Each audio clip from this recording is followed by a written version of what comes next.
कोई भी परमार्थ का पथिक कभी ऐसे नहीं कर सकता, ध्यान रखना। चाहे लाल पहने हो, चाहे पीला पहने हो, चाहे नीला पहने हो, सच्चा परमार्थ का पथिक मंगिबो भलो न बाप सो जो प्रभु राखे टेक। अगर ऐसे कर रहा है तो परमार्थ का पथिक नहीं है। हाथ ऐसे, अरे महारानी जी से भी ऐसे नहीं करना, क्योंकि हम उनके शरणागत तो खुद भरण पोषण करेंगी। ऐसे कैसे? ऐसा हो ही नहीं सकता। छोड़ेगा नहीं, कहीं भाग जाओ, वृंदावन धाम जाओ, चाहे जहां जाओ, छोड़ेगा नहीं तुम्हें। ये तुम्हारे साथ रहेगा, तुम्हें भोगना पड़ेगा, इसीलिए डरते रहो कोई ऐसा कर्म न बन जाए। इसीलिए जय हो भगवत शरणागति की, कि कोई भी कर्म उसको दंड नहीं दे पाएगा। शरणागत के समस्त भार को प्रभु स्वीकार कर लेते हैं।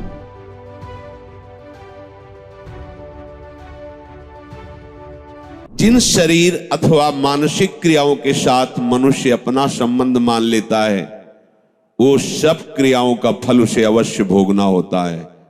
ध्यान दीजिए, ये कर्म का दलदल बहुत बुरा दलदल है, इससे निकलने का उपाय नहीं मिलता बड़े बड़ों को।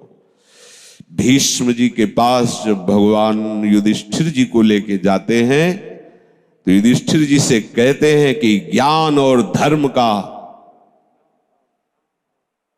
ये सूर्य अस्त होने जा रहा है, ले लो जितना तुम्हें ज्ञान लेना है। भगवान कह रहे हैं कि ज्ञान और धर्म का मूर्तिमान स्वरूप भीष्म, ये सूर्य अस्त होने जा रहा है। भीष्म जी से कहा, युधिष्ठिर जी के कुछ प्रश्न हैं, आप इनका उत्तर दे दीजिए। तो आंसू भरकर भगवान से कहा, प्रभु बहुत भयानक पीड़ा है, अर्जुन के तीक्ष्ण बाण शरीर में घुसे हुए हैं, कोई अंग नहीं है जो पीड़ा से जल न रहा हो। प्रभु ऐसी स्थिति में मैं क्या उपदेश करूं? देखो कर्म का जाल कितना सुदृढ़ होता है। 6 महीने बाणों की सैया पर, बाणों की सैया।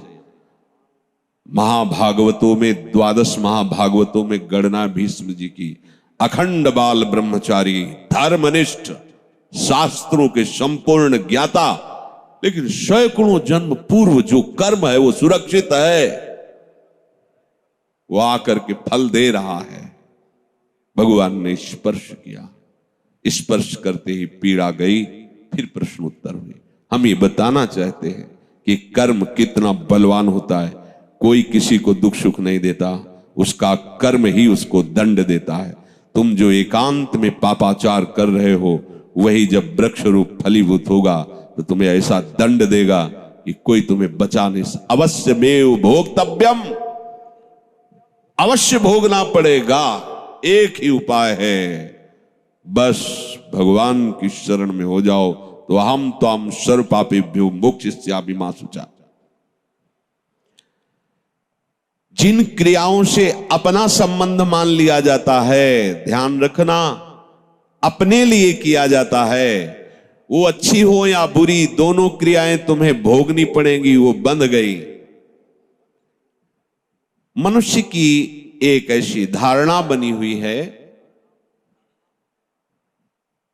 कि बच्चे पैदा करना हमारा कर्तव्य है, बच्चों का पालन पोषण करना हमारा कर्तव्य है, आजीविका, व्यापार, किसानी, नौकरी, पढ़ाना लिखाना, जो भी, ये सब हमारा कर्म है, यही हमारा कर्तव्य कर्म है।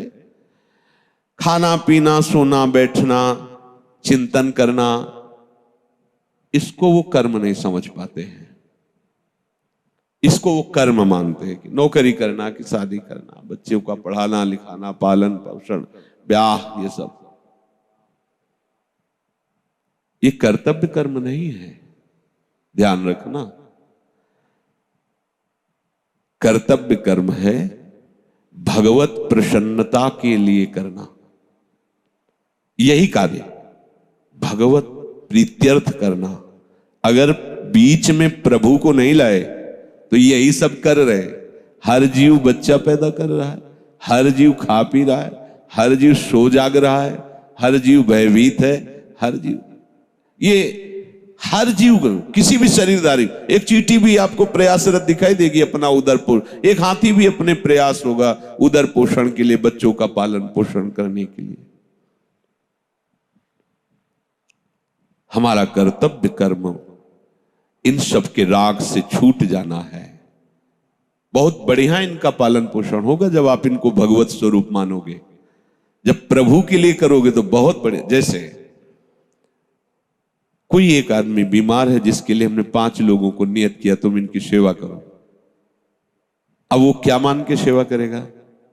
उससे कोई अपना संबंध नहीं, उससे कोई ममता नहीं, गुरु आज्ञा है इसलिए मैं कर रहा हूं। और भरसक प्रयास करेगा मेरी कोई शिकायत ना जाए, मतलब अच्छे से सेवा करेगा।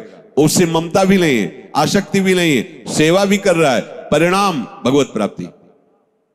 ऐसे ही तुम्हें परिवार में जो गृहस्थ में हो ऐसे ही तुम्हें करना है हरि गुरु आज्ञा पालन करने के लिए। पर क्या होता है, हरि गुरु की आज्ञा केवल उतना समझा जाता है कि दीक्षा ले ली है तो 3 माला सुबह कर लेंगे, थोड़ा पाठ कर लेंगे, गुरु जी की आज्ञा है। बकाया ये हमारा घर है, हमारी संपत्ति है, हमारा परिवार है, हम जैसे चाहे भोगे, ऐसा नहीं। न पहले तुम्हारा था न बाद में तुम्हारा रहेगा, बीच में तुम्हें सेवा के लिए दिया गया और झूठ से तुमने उसे अपना मान लिया। मुनीम अगर उस कंपनी का, जिस कंपनी का मुनीम है उसको हड़पना चाहे तो क्या होगा? जेल की सजा होगी ना। तो मुनीम हो तो मुनीमगिरी केवल करो, मालिक बनने की चेष्टा मत करो। सेवक हो, सेवक भाव से रहो। इसी कारण जो उपासक समझ नहीं पाते तो उनको लगता है कि फिर तो भगवत प्राप्ति के लिए कर्मों का त्याग करना अनिवार्य है। परिवार छोड़ दो, व्यापार छोड़ दो, नौकरी छोड़ दो, ये छोड़ दो, वो छोड़ दो, वो छोड़ दो। ठीक, अब इसके बाद एकांत बैठ करके मनन चिंतन, भोगों का, विषयों का, खाना पीना, अच्छा शरीर सजाना, क्या ड्रामा चल रहा है, ये क्या नाटक चल रहा है, यही बात समझना है। हाँ, भगवत प्राप्ति की उत्कट अभिलाषा से जो वैराग्य जागृत होता है वो एक अलग चीज है। सुन सुना करके अपने कर्तव्य का भगवत स्वरूप मानकर पालन न करते हुए और उसका त्याग करके अपने शरीर के सुख आराम व्यवस्था के लिए भोग, ये दुर्गति का कारण बन जाएगा, परमार्थ का कारण नहीं बनेगा, समझ लेना। फिर यही होगा कि आप केवल रसेंद्री और जनेंद्री की पुष्टि के लिए चिंतन करते हुए डोलते रहोगे। देखे जो मैं जोरत हाथ लटकत, अरे केतिक आयु केतिक जीवन। कोई भी परमार्थ का पथिक कभी ऐसे नहीं कर सकता, ध्यान रखना। चाहे लाल पहने हो, चाहे पीला पहने हो, चाहे नीला पहने हो, सच्चा परमार्थ का पथिक मंगिबो भलो न बाप सो जो प्रभु राखे टेक। अगर ऐसे कर रहा है तो परमार्थ का पथिक नहीं है, केवल रोटी के लिए आज्ञा आचार्यों ने दी है। इसलिए बड़े बड़े परमहंस दरवाजों पे जाके केवल रोटी, अगर उन्होंने 10 रुपया निकाला कि भाई बाबा हमारे पास भिक्षा नहीं, 10 रुपया रख, नहीं, केवल रोटी। जो ये मान करके कि बहुत इसमें मेहनत और बड़ा समस्या है परिवार, आप बाबा जी बन जाएंगे, पूड़ी कचौड़ी हलवा तो भंडारे होते ही रहते, दक्षिणा भी मिले, कपड़ा भी बढ़िया, बड़ा आराम की जिंदगी। चलो बाबा, भूल मत करना, बहुत आग में कूदने जा रहे हो, बहुत गलत करने जा रहे हो, जिससे तुम्हारा लोक परलोक सब नष्ट हो जाएगा। पहले संतों की समाज में कुछ ऐसे संत भगवान रखे जाते थे, अधिकारी जन, कि जैसे संत समाज आ रही तो गेट में खड़े हैं, उनको लगा तुम्हारा प्रेम पट क्या है, तुम्हारा योग पट क्या है, खड़िया पलटन उत्तरे नहीं दे पाओगे। अगर गुरु परंपरागत जुड़े हो, आचार्य परंपरागत, तो आपको पता होगा। अगर आप नहीं जुड़े हो तो आप नहीं उत्तर जानते हैं, सुना ही नहीं होगा तुमने प्रेम पट किसे कहते हैं, योग पट किसे कहते हैं। तो धाम है यहाँ इसलिए नहीं, तो हम लोगों को पहले पढ़ाया गया था इस यही बात कि संत समाज में पूछा जाए अगर उत्तर नहीं दे पाए तो काशी में कपड़े उतरा लिए जाएंगे, मार करके मार थप्पड़ ला तो उसे भगा दिया जाएगा, साधु का नाटक करता है, बदनामी करवाएगा संतों की। जब तुझे अपने मार्ग का पता नहीं, परमार्थ का पता नहीं, तो वेश धारण करके केवल उदर पोषण के लिए तो ऐसे आचरण करेगा, लोग कहेंगे ऐसे बाबा जी होते हैं। लोगों की दृष्टि क्या होती है, वो कार से शीशा खोल रहे हैं, बाबूजी 10 रुपया दे, धिक्कार है यार। महान अनंत कोटि ब्रह्मांडों के स्वामी का सेवक होकर 10 रुपए के लिए हाथ फैला दे, जिंदगी किस काम की। इससे अच्छा है लेवरी कर 350 रुपया मिलेंगे, 8 घंटे मेहनत कर 500 रुपया कमा और खूब आनंद से खा पी। ये क्या लीला है, ये क्या चरित्र है। तो जो अपने उद्देश्य को नहीं समझ पाते, केवल कार्य के भार को और कार्य ना करके उस सुविधा को देखकर, ये बहुत बड़ी हानि होती है। ध्यान रखना, ऐसे लोग भगवान को कष्ट देने वाले कहे गए हैं। वेशधारी हर एक बहुत बुरा लगता है। हमारे आचार्यों ने, महापुरुषों ने बहुत निषेध किया है। केति कायु केतिक जीवन काहे विनाशत काज हटकत। हाथ ऐसे, अरे महारानी जी से भी ऐसे नहीं करना, क्योंकि हम उनके शरणागत को खुद भरण पोषण करेंगे। आप ऐसे कैसे, ऐसा हो ही नहीं सकता, नहीं हो सकता। जिसका उद्देश्य प्रभु है, ऐसा हो ही नहीं सकता। कर्म एक क्षण भी नहीं रुकते। नींद आप समझते हैं कोई क्रिया उस समय नहीं होती, तो आप थोड़ा सोए हो, आपको जगा दिया जाए तो आप कहोगे अभी पूरी नहीं हुई थी, मतलब क्रिया चल रही ना, अभी पूरी नहीं हुई थी आपने जगा दिया, हाँ अभी तो आलस आ रहा है, नहीं कहेगा। क्यों? अभी क्रिया पूरी नहीं हुई थी ना, वो नींद की क्रिया चल रही है। सुषुप्ति पे हो, तुम्हें पता नहीं है, पर तुम ही उत्तर दोगे अभी हमारी नींद पूरी नहीं हुई थी। अच्छा, जब नींद पूरी हो जाएगी फिर आप आओ, पूरी हो गई नींद पूरी, मतलब क्रिया चल रही थी। अधूरी क्रिया में जगा दिए जाओगे तो आप खुद उत्तर दोगे अभी पूरी नहीं, मतलब वो भी क्रिया हो रही थी। आप सुषुप्त में थे पर क्रिया चल रही थी प्रकृति की, तभी तो आप कहते हो ना कि अधूरी हुई। चिंतन, सूक्ष्म चिंतन चलता ही रहता है। स्थूल शरीर की क्रियाएं नींद आदि, सूक्ष्म शरीर की क्रियाएं चिंतन आदि, समाधि आदि, ये सब कारण शरीर तक की। जैसे मूर्छा में है, कारण शरीर काम कर रहा है, चिंतन बंद है, स्थूल शरीर पड़ा हुआ पर कारण शरीर का, अगर वो ना रहे तो चेतना कैसे आएगी? वो भी क्रिया चल रही, एक क्षण भी बिना क्रिया के नहीं रह सकते। तो शरीर से अहंकार पूर्वक जितनी क्रियाएं होती हैं वो हर शरीरधारी को भोगना होता है। इस कर्म जाल से बड़ा प्रचंड भूत है ये कर्म, छोड़ेगा नहीं। कहीं भाग जाओ, वृंदावन धाम जाओ, चाहे जहां जाओ, छोड़ेगा नहीं तुम्हें, ये तुम्हारे साथ रहेगा, तुम्हें भोगना पड़ेगा। किडनी फेल, भोगना पड़े, अवश्य में भोक्तव्यम। हाँ, भगवान की शरण में तो ऐसे गोद में रख के पार करवा देंगे, भोगना पड़े। इसीलिए डरते रहो, कोई ऐसा कर्म न बन जाए। बन गया आकाश में उड़ गया, तुम्हें लगा कि वो कोई जाना नहीं, निपट गया, नहीं, वो तुम्हारी खोपड़ी में बैठा है। अब वो तुम्हारी बुद्धि पे शासन करके वहीं ले जाएगा, वही करवाएगा जिससे तुम्हारी दुर्गति होगी, तुम्हें दंड भोगना पड़ेगा।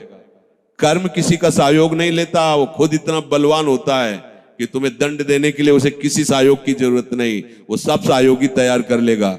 जिस समय वो दंड फलीभूत होने का, वो केवल इंतजार करता है समय का, जहां समय आया हिसाब किताब बराबर कर देगा। डरते रहो, आज्ञा के विपरीत कोई कर्म न बन जाए। इसीलिए जय हो भगवत शरणागति की, ये कोई भी कर्म उसको दंड नहीं दे पाएगा। देख लो, पूर्व में जो संचित गोदाम है उसमें आग लगा दी।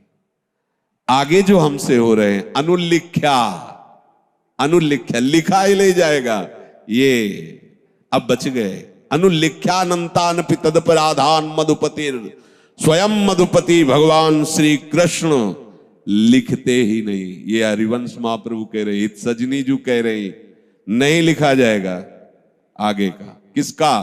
जो शरणागत है, राधा चरणारविंद का, राधा राधा राधा, उसके गोदाम में आग लग जाएगी, भस्म। आग इसलिए कि अगर कह दिया जाए झाड़ के निकाल दिया जाएगा तो भी वो सुरक्षित है, बाहर आ जाएगा तो भी सुरक्षित है। आग लग गई, अब उसमें अंकुरण होने की संभावना ही नहीं। आगे वाले अनुल्लिख्यानंतान, बीच में जो शरीर है आ रहा है भोग, तो ऐसे गोद में बैठाल कर भोगवा रहे हैं, जिससे उसकी दृष्टि भोग पे नहीं है, जो गोद में लिए उस पर है। इसलिए वो जो गोद में लिए वो आनंद समुद्र है, इसलिए उसे उस भोग के समय, रोग के भोग के समय, कर्म जो प्रारब्ध बनकर आया उसके भोग के समय भी वो आनंदित रहता है, क्योंकि वो देखता है मैं हरि की गोद में बैठा हुआ हूं। इसलिए सावधान। प्रभु कह रहे कोई भी ऐसा नहीं है कि एक क्षण भी कर्म के बिना रह सके। कर्म जाल से मुक्त होने का उपाय मामेव ए प्रपद्य। बहुत अमृत में शब्द इसे समझ लो, नहीं तो बहुत बड़ी झंझट है ये कर्म। मांडव्य ऋषि हाथ उठाए, दाहिने पैर के अंगूठे के बल मंत्र जाप करते हुए समाधि अवस्था में थे। हम कह रहे कि 1 मिनट उस स्थिति में नहीं खड़ा हुआ जा सकता। हाथ उठाओ, बायां पैर के बल, जिसे दाहिने पैर का अंगूठा पूरा इस पे रखो और दाहिने पैर के केवल अंगूठे पे हो, बायां पैर का पूरा बल यहां सपोर्ट में हो और दाहिने पैर के अंगूठे गए। अब आप देखो धम्म से गिर जाओगे तुरंत। वो ऐसे खड़े और समाधिस्थ है, सावधान नहीं, शरीर की चेष्टा में समाधिस्थ है। राजा के यहां से चोरी करके देखो कर्म, राजा के यहां से चोर चोरी करके खजाने से अब जो राजा के यहां चोरी के बहुत ही प्रवीण होंगे, भागे तो राजकर्मचारी उन्हें पीछा किया, वो मांडव्य ऋषि जी के आश्रम में घुस गए, देखा राजकर्म, वहां पकड़ा, मैं माल सहित चोर मिले। राजकर्मचारियों के दिमाग में आया कि नाटक कर रहा है खड़े ऐसे तपस्या का, और चोर रखता है, चोरी करवाता है। उनको भी उठा लिया, अभी समाधि में ही है, उठा लिए गए, देखो कर्म। और उनको राजा के सामने पेश किया गया। समाधि एक भागवतिक स्थिति है। राजा ने बिना कुछ विचार किए उनको, जब प्रमाण है कि आश्रम से ही चोर और संपत्ति पकड़ी गई, शूली की सजा दे दी। भाले की आकृति का ऐसे लोहे का एक ऊपर से जाकर ऐसे छोड़ना जोर से, जो गुदा द्वार में घुसते हुए जहां तक घुस गया, नाभि या पेट तक, अब वो ऐसे टंगा, जितने घंटा 2 घंटा दिन जितना उसकी सामर्थ, वो तड़प तड़प के मरेगा। बहुत कठिन सजा होती थी, सूली की सजा इसे कहते हैं। जब ऋषि की गुदा द्वार में वो घुसा तो चेतना जागृत हुई, तत्काल पद्मासन में बैठ गए, सूली पे पद्मासन पे बैठ गए। अब 1-2 दिन बाद जब दूसरे अपराधियों को सूली की सजा देने के लिए आए, तो पहले वालों को उतारा जाता था, वो तो सब मरे हुए थे चोर, उनको उतार, ऋषि को पद्मासन में देखो, भाग के गए, राजा से कहा कि अपराध बन गया, कोई ऐसा सामर्थ्यशाली ऋषि। तो राजा आगे गाय करके, ब्राह्मण करके, ये पद्धति है। महापुरुषों से बचने के लिए पद्धति थी कि जैसे गाय आगे है और पवित्र ब्राह्मण आगे हैं तो उनका रोष शांत हो जाएगा, कि गौ भक्त है, ब्राह्मण भक्त है, पहली दृष्टि में ही ऐसा उन्होंने किया। और जाकर कहा, मुनीश्वर मुझे बिल्कुल पता नहीं था और मैं क्षमा नहीं मांगता, आप जो चाहो दंड दे दो, पर मुझे बिल्कुल पता नहीं। बोले मुझे सूली से निकलवा, मैं तुझे दंड नहीं दूंगा, मैं कर्म का न्याय करने वाले को दंड दूंगा। कोई साधारण ऋषि थोड़ी, मांडव्य ऋषि थे। बहुत प्रयास किया गया, सूली निकली नहीं, कटवा दिया गया। तो उसी सूली को अणि कहते, उसकी नोक अंदर थी, इसलिए उनको अणि मांडव्य ऋषि कहा। वो सीधे वहां से अंतर ध्यान हुए यमराज के पास पहुंचे। धर्मराज हो, मुझे याद है, जब से याद है तब से कोई अपराध नहीं किया और तपस्या में जीवन व्यतीत करता हूं, ऐसा दंड कैसे तुमने दिया? भगवान आप नाराज मत होइए, आप स्वयं देख लीजिए। तो जैसे टीवी चला के प्रोग्राम नहीं दिखाया जाता, ऐसे होती। तो 8 वर्ष के थे मांडव्य ऋषि, तो एक तितली को खेल खेल में ऐसे पकड़ा और बमूल का लंबा कांटा उसके गुदादार में डाल के छोड़ दिया, वो तड़पते हुए मर गई। भगवान ये दंड आपको मिला है, ये इसी जन्म का है, क्योंकि आप भजन कर रहे हैं, तपस्या कर रहे हैं, तो आपको मुक्त होना है, तो ये आपको। तो उनका 8 वर्ष के बालक को तो ज्ञान होता नहीं। पहली मर्यादा है, मैं रखता हूं कि 14 वर्ष तक के अपराधों को दंड ना दिया जाए, क्षमा किया जाए, वो मर्यादा रखी गई। और दूसरी बात, आपने न्याय ठीक नहीं, इसलिए मैं आपको शाप देता हूं, 100 वर्ष के लिए मृत्यु लोक में तुम जाओ। मृत्यु लोक में आना जानते हो क्या है? दंड है।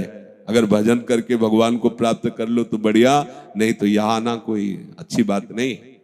इसे मृत्यु लोक कहते, भयावह लोक है। वही विदुर जी के रूप में साक्षात धर्मराज जी आए।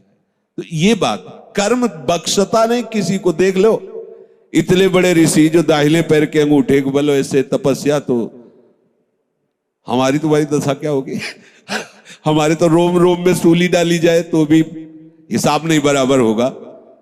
वो तो ऐसे यहां तो 10 मिनट खड़े होकर प्रार्थना करने का मन नहीं होता।